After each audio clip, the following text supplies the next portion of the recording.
Morning. Okay.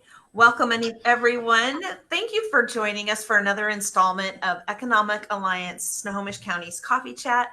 I'm your host, Wendy Poischbeg, Interim President and CEO of Economic Alliance Snohomish County. And today's program is sponsored by the Tulalip Tribe's charitable contributions, working in partnership with our outer communities to create a solid, caring, and proud community.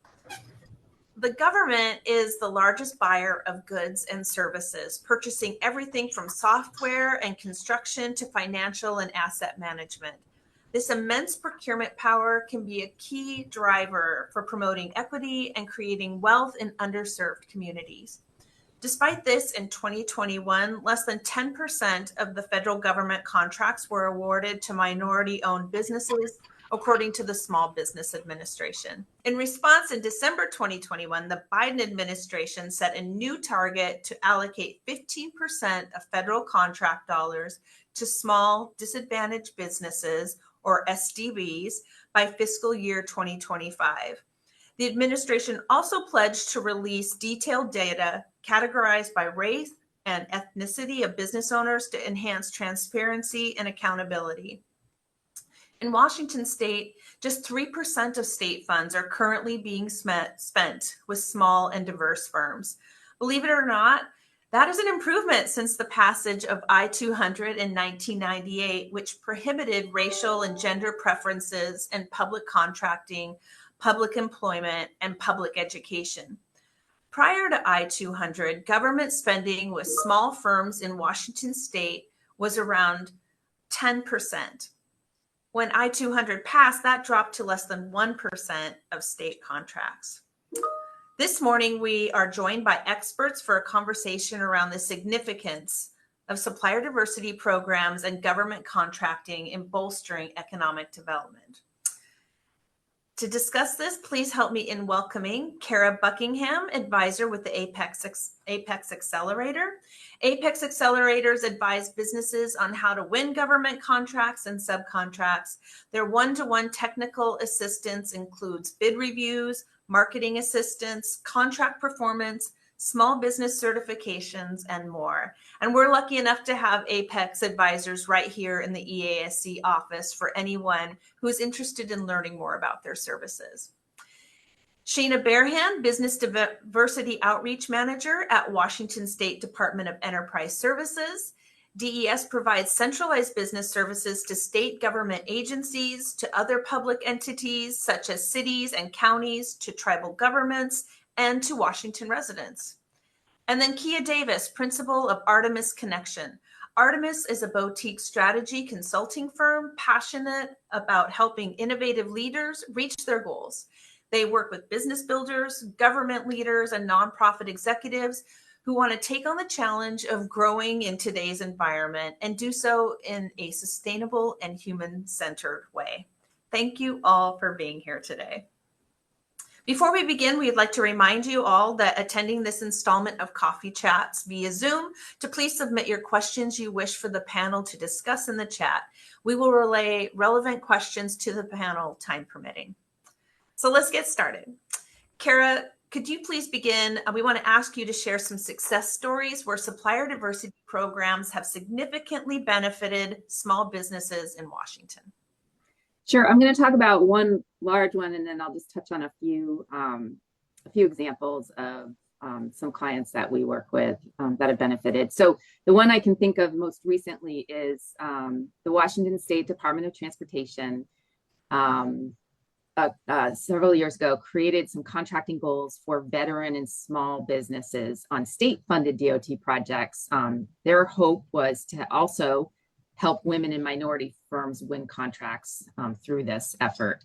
So just statistically, what was presented in a recent report is in 2017, about 33.5% of contracts were being awarded to women and minority-owned firms that were available to do the work on transportation projects. And the study just released measuring the effectiveness of that effort showed now 85% of contracts were awarded to women and minority-owned firms. So without getting into the weeds on that, overall, there was a positive effect through that part of Washington Department of Transportation's supplier diversity programming effort. So that was really interesting and good to see.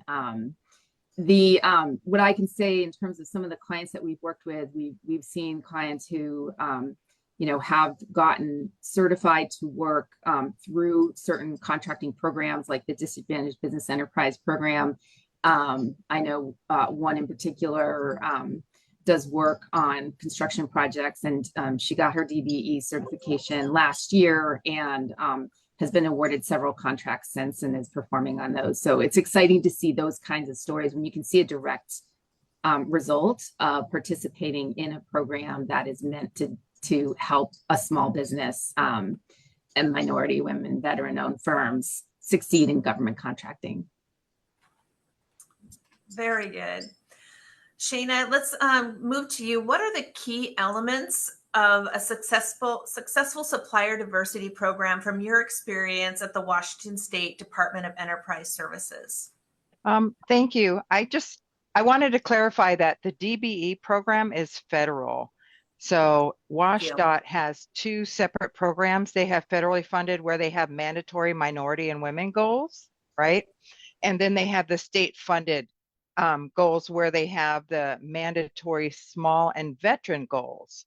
And these are Washington, I promise I'm getting back to my point. These are Washington small businesses per 3926, which is the goods and services definition of small business, where you have to be a Washington-based business, have less than 50 employees, or less than $7 million in revenue. So that being said, that's something that I aspire to have in following in WashDOT's footsteps and having mandatory small and veteran goals too, in the hopes of also increasing our spending with minority and women firms as well. So to have a successful program, I think it's important to be changing the hearts and minds and behavior of our procurement professionals, or changing their attitudes towards supplier diversity, and then also working to change their behaviors by promulgating rules and policies that kind of help them adopt supplier diversity best practices that we've created at DES, because we are the lead procurement agency. The second part of our program is really creating a pipeline of small, diverse, and veteran businesses to meet our state purchasing needs.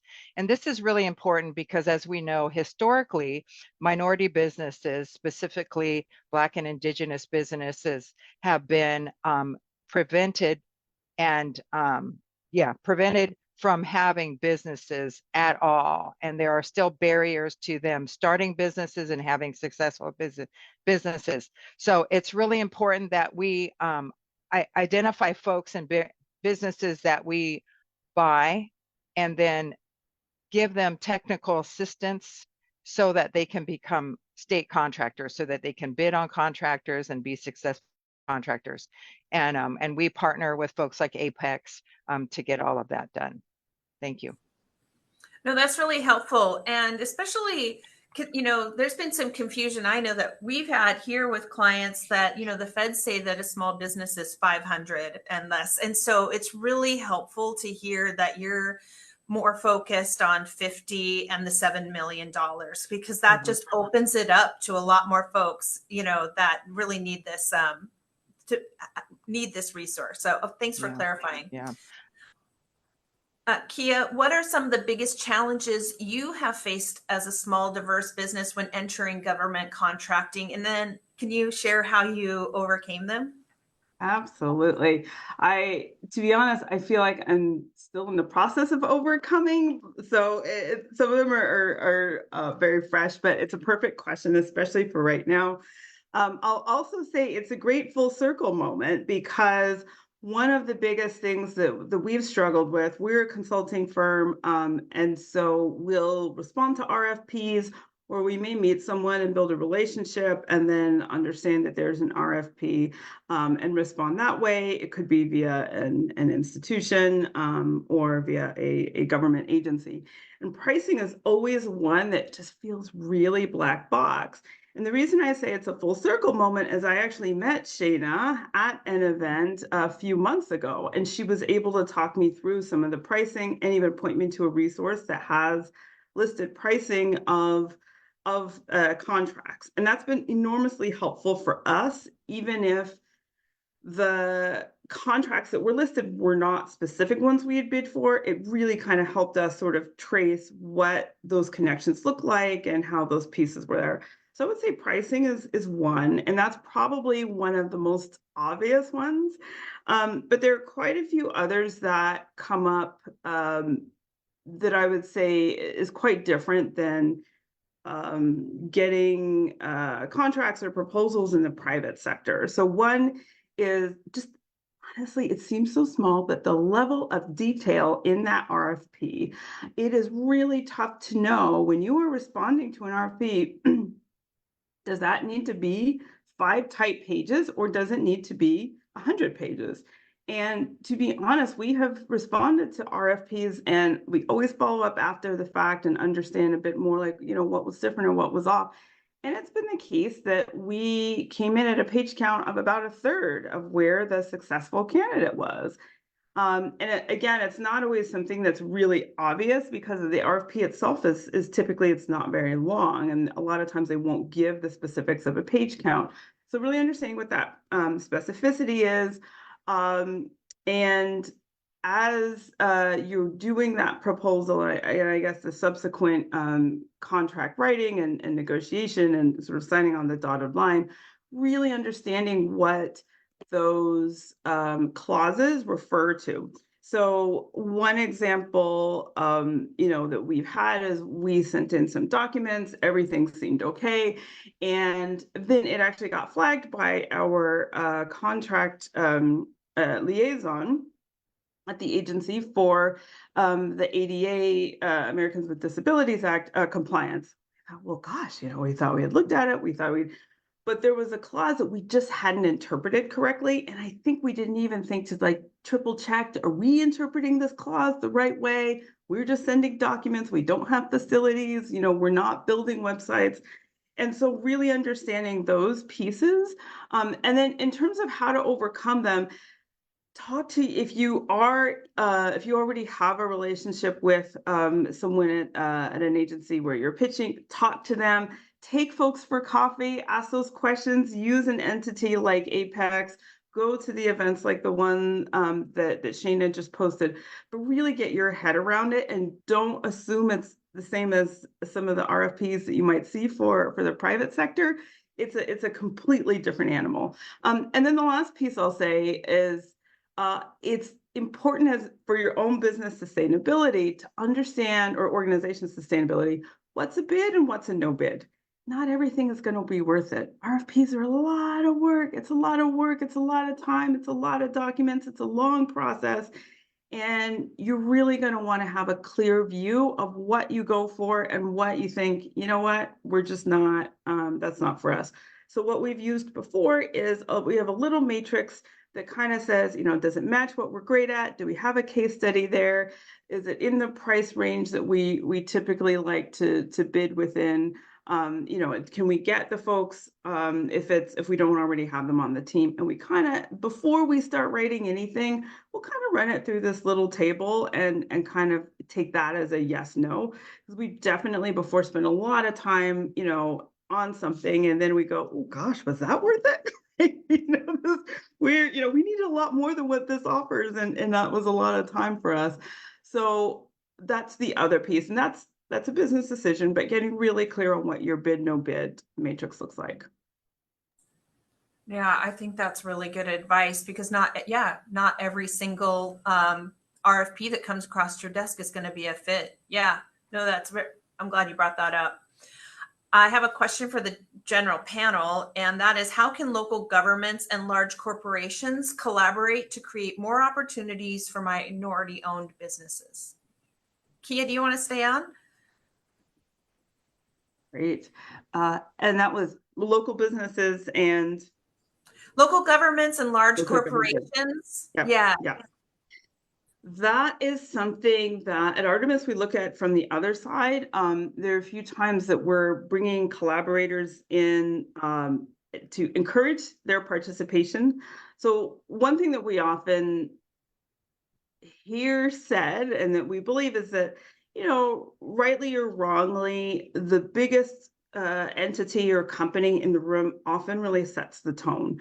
So if you are on a project or a collaboration or a bid where it's one of the giants that we have here in Washington State, and they're not really transparent, or they're not really collaborative, or they are really collaborative and they're bringing different folks to the table and they're finding innovative ways to reach out, that really tends to set the tone for how different collaborations work. I would say government as well, but overall, most of the government folks that I've seen or work with have been really open.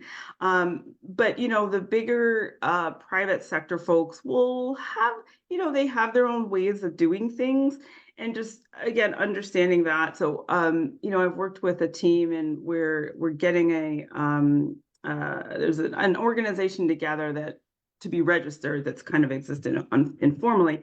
And we know for it to work, we've got to get the really big folks who are in the field to sign on and say, yes, this is important, we want this. If we don't have their buy-in, it's honestly, it's probably not really going to go through, because everyone will take one look at it and say, well, why haven't they signed on, right? Is it really legitimate?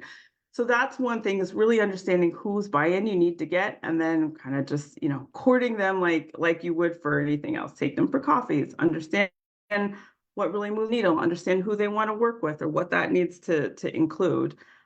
Because in some cases there are some folks that unfortunately you can't do some things without really having to buy in, and just realizing that up front. Yeah, good point. Kara, do you want to offer something? Sure. I wanted to add on to Kia's comment about transparency.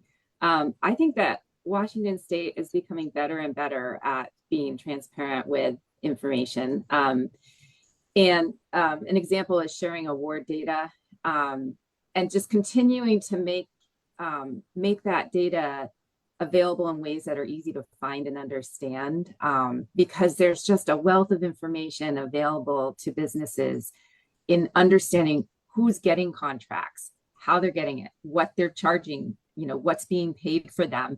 And just getting that background can be so useful when businesses are trying to make strategic decisions about where they spend their time and energy. And then I also think that we have some really wonderful collaborations that go on and are continuing, again, to improve, but just to share resources that are available for that technical assistance that Shana mentioned earlier.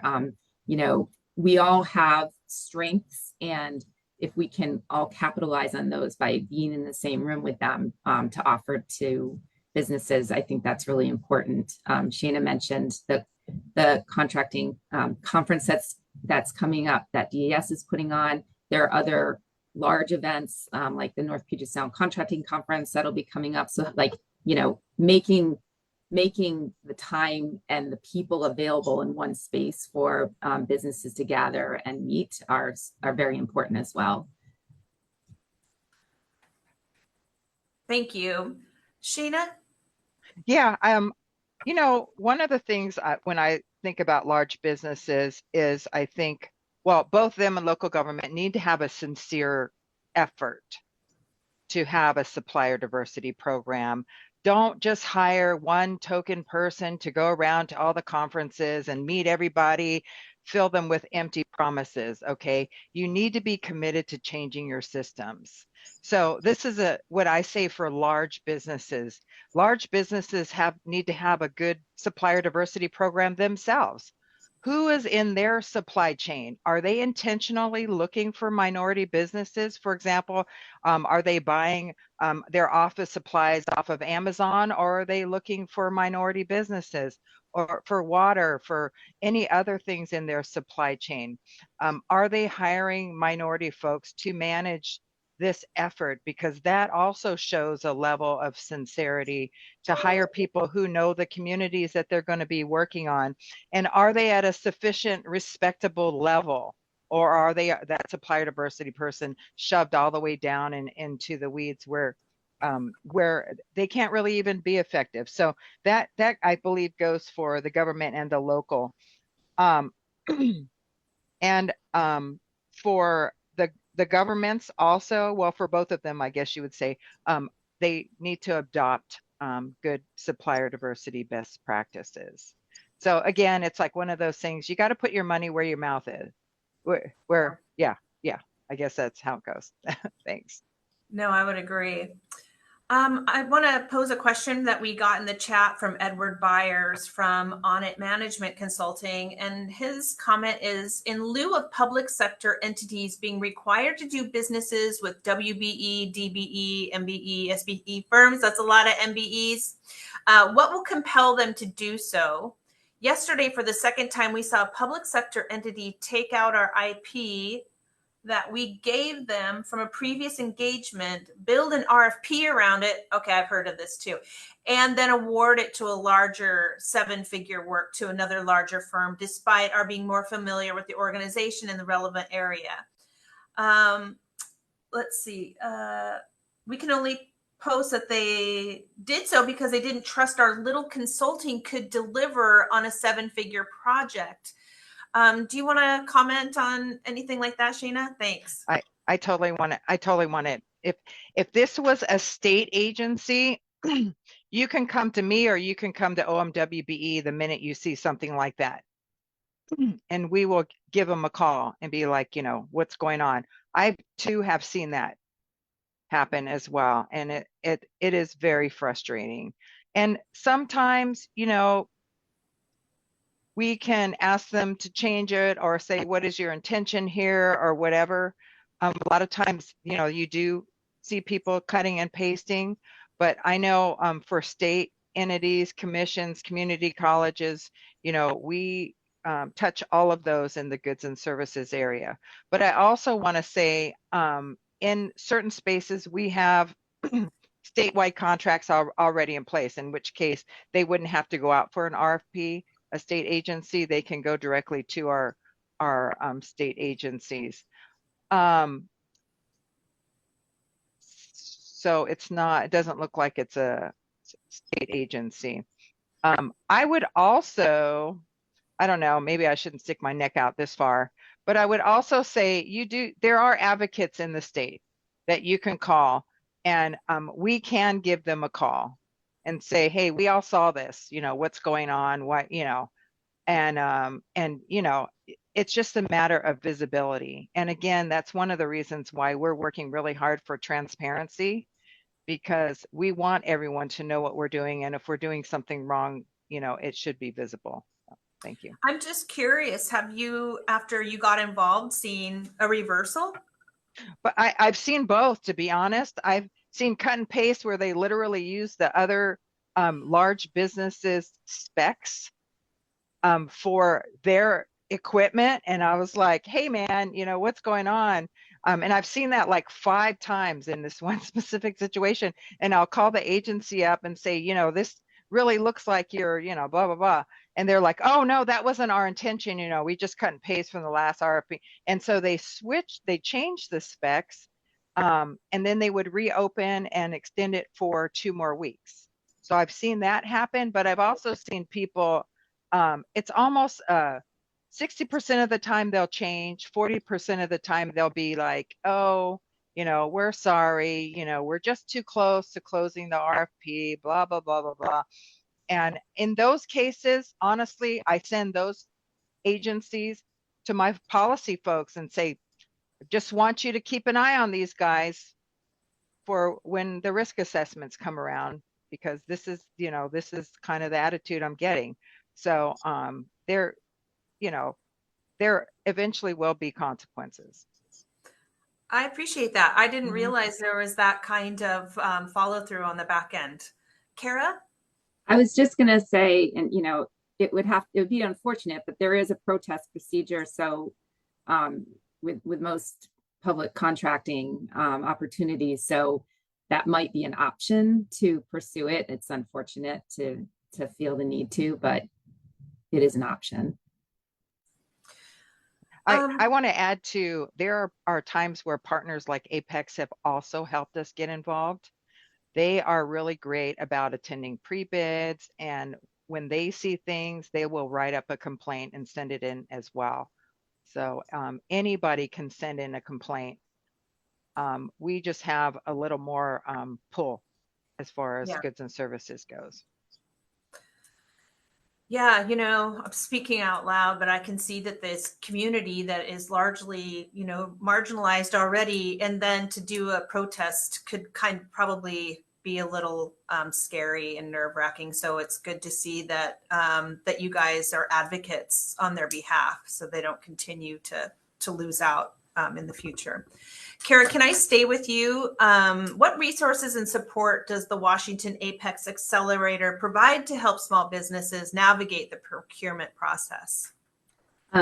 Education, education, education. I mean, we have a huge library, both of posted upcoming workshops and training, not just what we offer from Apex, but we also share what our partners are doing and what agencies are doing, how to do business with DES, for instance, that's on our calendar on a regular basis, or the UW or other or federal agencies. So we have lots of training opportunities.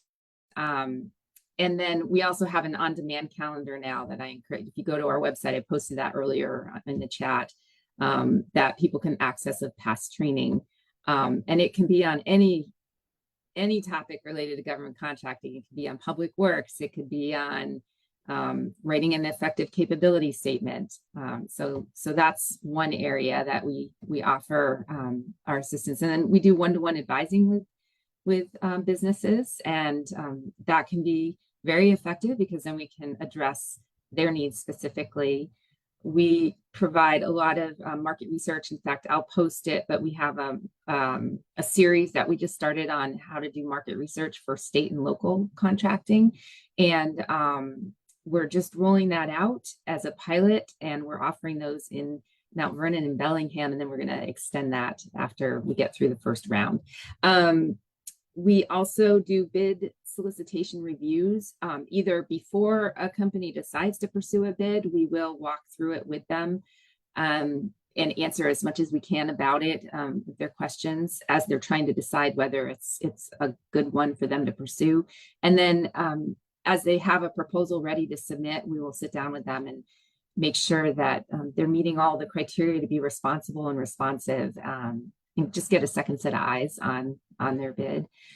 So those are some of the main things we offer. We also have a bid match program. It's probably the one thing we charge for. Actually, everything else is offered at no cost to our clients. And bid match is basically a bid aggregator.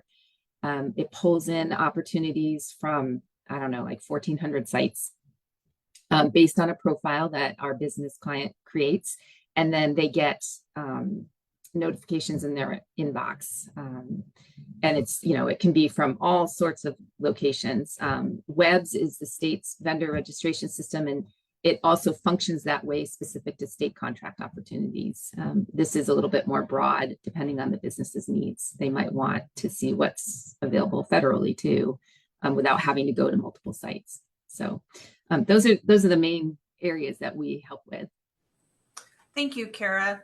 Shana, I'm going to move to you. How can large businesses and government agencies improve their outreach and engagement strategies to ensure they're reaching a diverse pool of suppliers? Great. Another great question.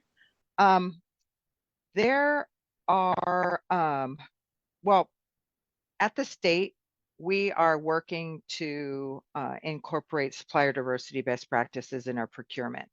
So we have a supplier diversity community of practice that meets every third Thursday from 1 to 2:30, where we talk about supplier diversity best practices, about implementing OMWBE's tools for equity in our supplier diversity policy.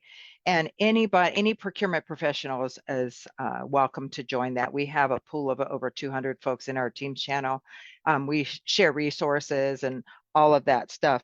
So that's a really great resource. I would also encourage folks to join and attend diverse business organizations. attend the Tabor 100 meeting, which is the last Saturday of every month. Attend Alliance, which is once a year. Last year it was in Tacoma. Attend things like Meet the Bigs, other conferences where you're likely to find small and minority businesses and network them. A recent study just showed that one of the biggest barriers for minority businesses is not having that network. You know, we all know who we know. And if you're not a person of color, you're not likely networking in the people of color organizations. And there are a lot of them. And if you want to reach and find those businesses, we know who our businesses are. And we just want other folks to find them as well. So we also work with folks like the Urban League, the Black Collective organizations, you know, other diverse chamber organizations. And we have a network of about 35 organizations that we work with that I'll talk about later. Thanks. Thank you. Kia, let's move to you. What advice would you give to other small businesses looking to win government contracts?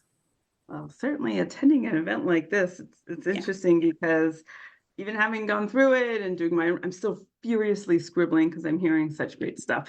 So I feel that certainly all the events and the research that has been highlighted is critical. So go everywhere, talk to everyone. And, you know, I would also say if you can find or befriend folks who have won government contracts before, there are some really rich conversations you can have. Take them to lunch, take them to coffee, you know, chew their ear off, pester them with questions. If you can get a hold of a successful RFP or even an unsuccessful one, even better. These things, understanding that, you know, the first thing that you go for may not be very successful and that it might be a journey to kind of getting where you need to be, I think is the right attitude. Because quite frankly, it can be really discouraging, right? Because it might feel like you're just kind of hitting baseballs into the void, right?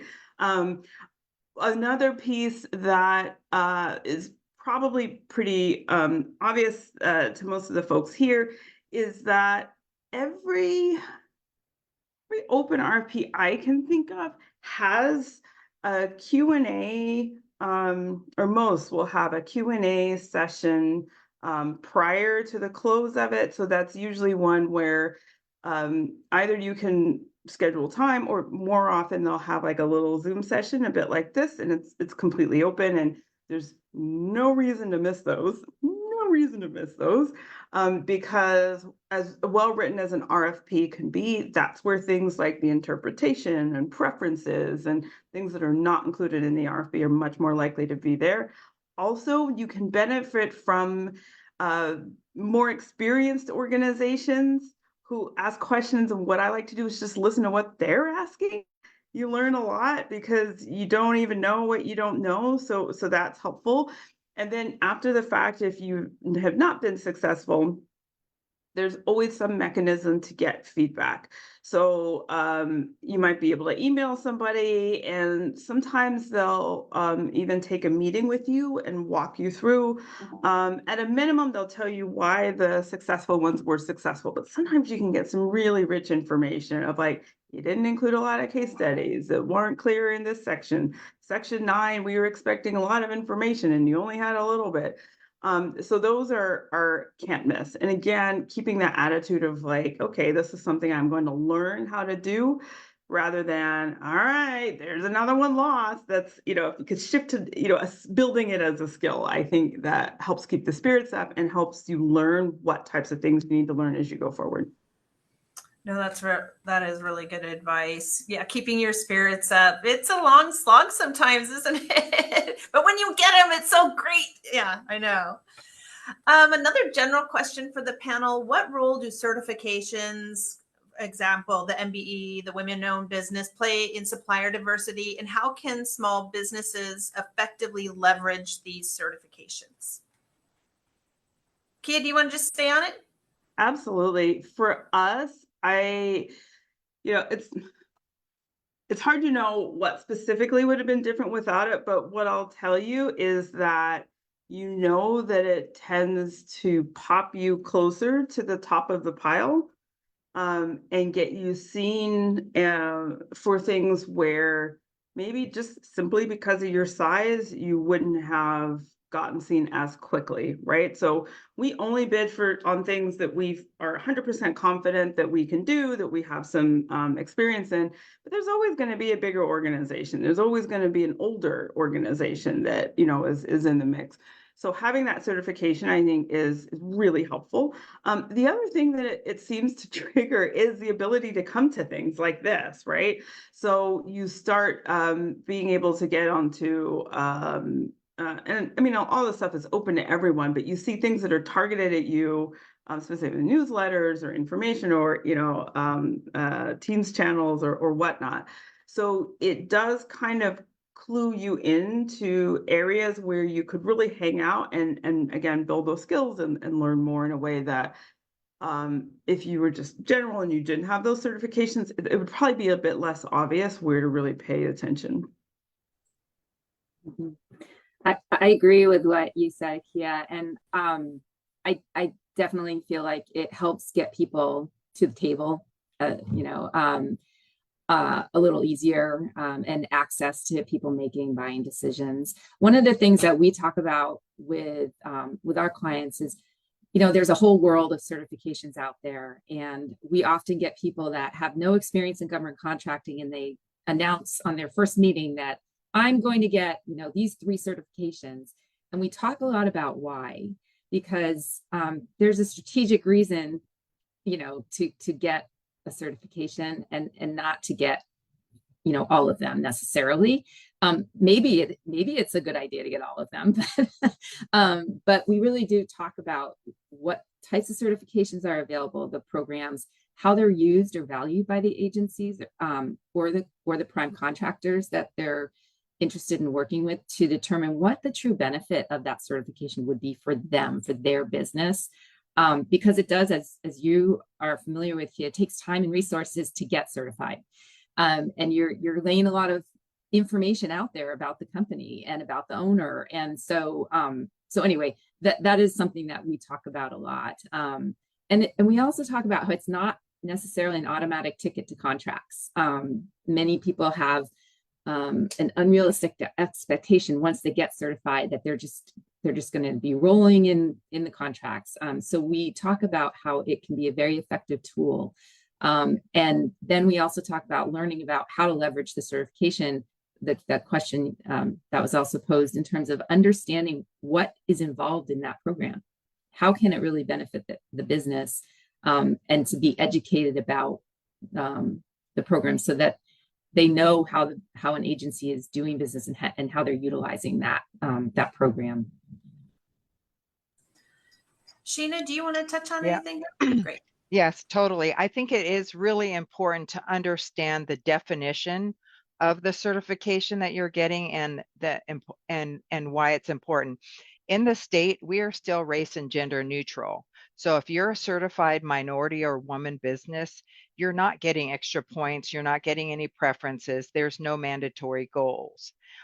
If you're a DBE in the construction industry, you can get preference points or whatever for construction projects that are federally funded. But in the state's goods and services realm, we are still race and gender neutral. What that means is that we can't use race or gender for points, preferences, set-asides, or any of that other things. However, we can use small or veteran status. So we are leveraging those certifications. For a small business, you self-certify under penalty of perjury within the Washington Electronic Business Solutions. You are self-certifying that you are a Washington-based business, less than 50 employees, or less than $7 million in revenue. For veteran businesses, you are certified by the DV, Washington Department of Veteran Affairs.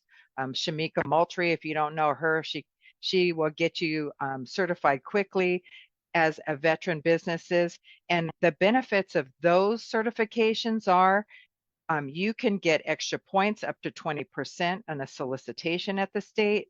You can get a reserved award on our statewide contracts, or we have solicitations that are under $150,000.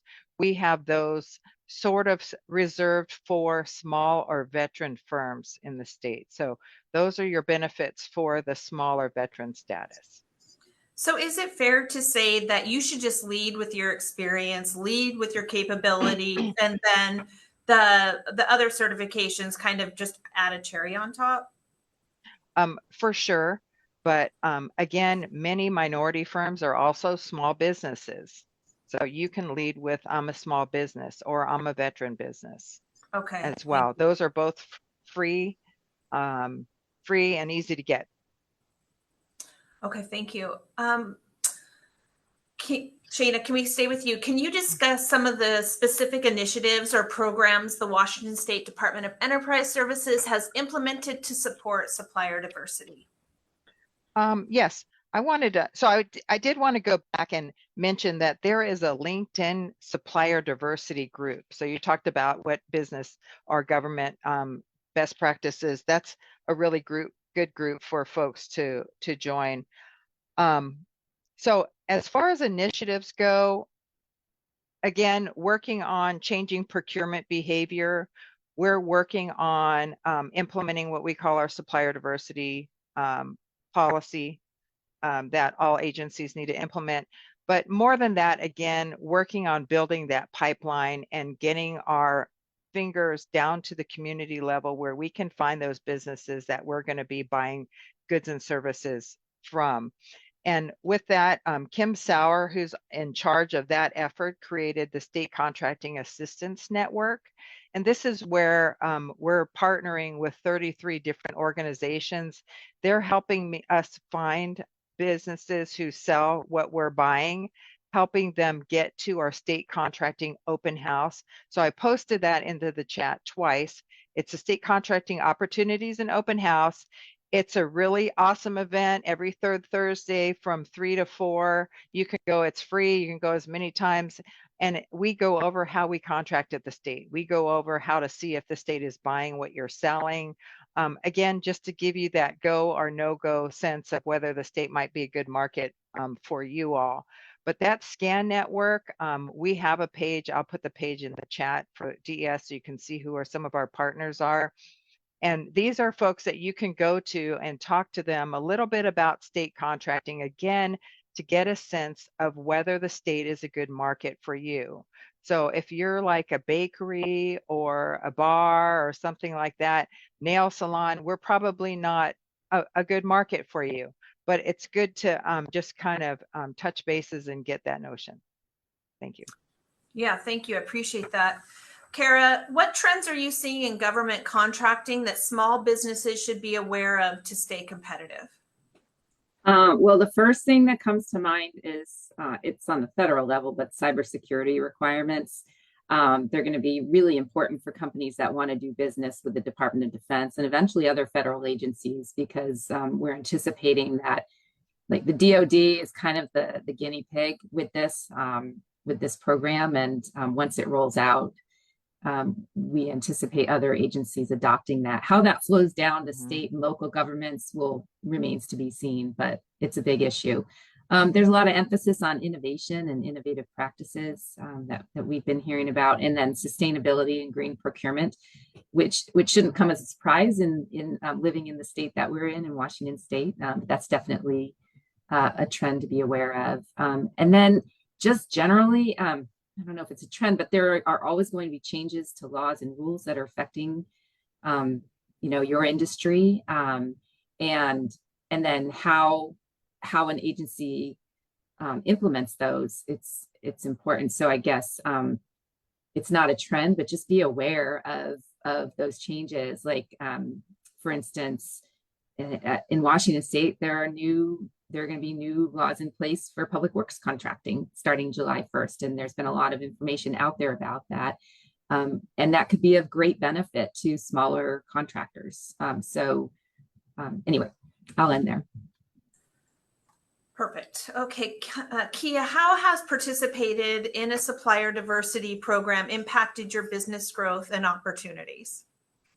So I think, again, it's hard to know. Excuse me. All morning, of course, my throat is fine. As soon as I get on there, it's hard to know what would have happened without it. But again, what I'll say is that it's really great to be looped into folks who are rooting for you, right? It can be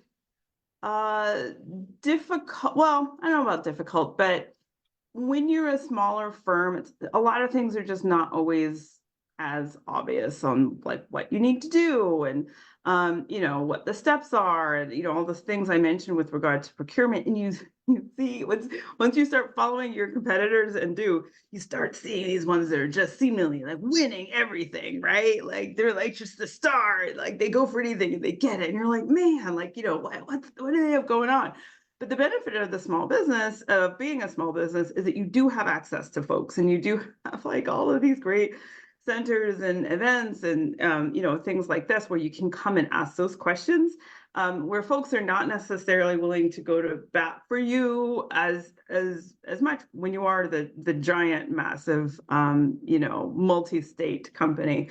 So I would say that is something that's really nice, is that I feel like we have felt like really supported. It's still really hard though, right? Like going through the procurement process, the RFP process and the procurement process, because things pop up that typically as a small business, you don't really sit around thinking a lot about. Like we got asked whether we had a documented nepotism policy, and it was like, gosh, all right, sure. I guess we, hadn't, not exactly top of mind for what we do every day, right? So all of these little things that you don't know until you're asked by someone when it's important. But again, just exploring the resources and building the networks. And again, building networks with folks who've been successful in the past can really help as well. Yeah. Well, I have one last question to ask all of you. And I'm curious what steps businesses and organizations take to measure the success and impact of their supplier diversity efforts. Who wants to start with that one?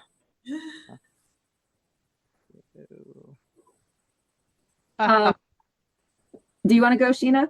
Oh, I was going to say that is what we all struggle with. Yeah. Ooh. So there's been 2 recent disparity studies. The most recent is the WashDOT disparity study, and they talk about availability and how to measure that, and weighted and unweighted availability. It is really hard to measure your success. In my program, we measure behavior change as we see it in solicitations. And we also measure the number of folks getting in the contract, but also the dollars they're getting. Because sometimes just because you get on a statewide contract doesn't mean you're going to get spending. So one thing I didn't mention is that we have an effort to then promote the diverse businesses who are on our statewide contracts. So first we're building them up, we're getting them on the contract, and then we're promoting them to our state agency buyers and other buyers that use our statewide contracts. So nonprofits, local jurisdictions, tribes, and school districts can also all use our statewide contracts, just so you know. And we have about 500 users, but we have also about 300 folks who post opportunity into Washington Electronic Business Solutions, which is how we often measure as well. We look in webs and match up who's bidding on our contracts and then who's winning. So we are looking at those as ways of measuring, but that is always the question. And my suggestion always is, what can you measure now that's easy, that might show some movement? Because again, if you're at 1%, it's not really worth your time and energy to hand manipulate numbers for hours and hours to measure a 0.5% increase. But if you're at 1% and then you move to 2%, that's a big win. When you're looking again at the overall picture, because measuring is important, but doing the work is also important, and sometimes you have to trade off. Thank you. Thanks. Kara? Well, I feel like Shana gave a really great answer, and she's speaking, from an organization that has supplier diversity efforts in place. I mean, we're walking alongside, helping our clients, trying to enter the government marketplace. So I guess from our perspective, we end up helping a lot of small businesses. It's probably the majority of the businesses that we help. And so we're measuring how effective we are at helping them become government ready. So we're measuring, are they set up in the right systems? Do they know where to go? Have they done the market research to then get there? So so that's a little different, I think, than measuring the supplier diversity program. I just wanted to jump in too and let folks know, at the state, we are only officially measuring our spending with OMWBE certified minority businesses and women businesses. So not DBEs, but MWBEs. And that's another reason why we're still at such a low point, because we have self-identified minority businesses that we spend with. But if they're not officially certified by OMWBE, it's not officially counting. Got it. But we do also count unofficially our spend with self-identified minority businesses as well, minority and women businesses. But that's, I guess that's one also the benefit of being certified by OMWBE, is that agencies know that if they want their spending to count, it has to be with a certified MWBE. And OMWBE certification is free for the next year. Oh, okay. Yeah. Kia, did you want to offer any words of wisdom to what steps businesses and organizations take to measure success? Yeah, I'm glad you asked. Obviously, I'm on the other side. There is one thing that we measure. It's not super reliable because every RFP is different. Excuse me.